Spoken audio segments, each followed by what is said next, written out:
For the past few nights I have been having the same dream. It starts as a mist of a beautiful and hypnotic woman whose eyes are so enchanting that they spellbound me, and as I stare into her eyes, she approaches me and covets my body with hers. Hi H. The dream ends as it begins unannounced and quick. As I ride into the night, my thoughts drift towards that dream, but I can't think of it for too long, as I have a job to do. I found another body. It's the third one whose throat has been ripped to shreds. But what makes these deaths unique is there is no mention of it on the news. I had the same dream of the misty woman, but this one was different as I feel refreshed, empowered. In the twisting warrens of Greyfields, I found who I was looking for, but I'm surprised that it's a young woman in her 20s. But there is something off about her. I would even go as far as say, inhumane. As we fight, she gains the upper hand on me. Impossible, how can she be so fast and strong? Impossible, not only did I lose the fight, but I lost her. How? It seems my suspicions were right. The dreams, they are altering me. My body feels stronger, revitalized, my senses sharpened. What is happening to me? I arrive at the residence of Ariani. She is a researcher of the occult. I ask her about vampires. How are they made? She tells me what I already know, including how they can be harmed, but I ask her a question that has been weighing on my mind. Must vampires be evil? She makes light of it, saying perhaps vegetarian vampires can be good.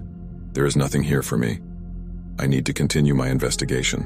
I make my way to the courtyard in Potter Field, where I find a manhole. I rip it out with ease.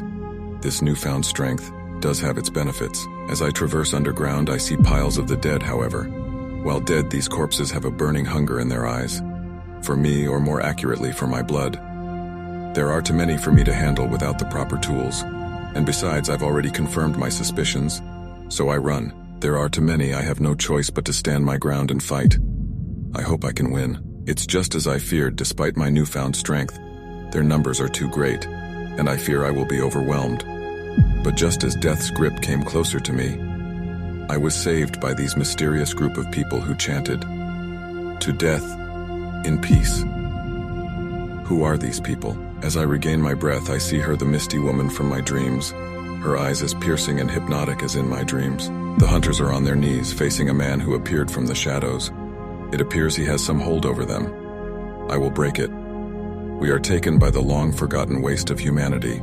Ironic, considering what I am facing. He's strong. Stronger than any opponent that I have faced.